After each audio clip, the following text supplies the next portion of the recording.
If you're looking to stop recurring charges on Snapchat, this guide will help you navigate the process step by step.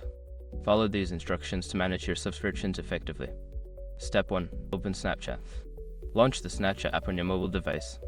Ensure you are logged into your account to access your settings. Step 2. Access your profile. Tap on your profile icon located in the top left corner of the screen.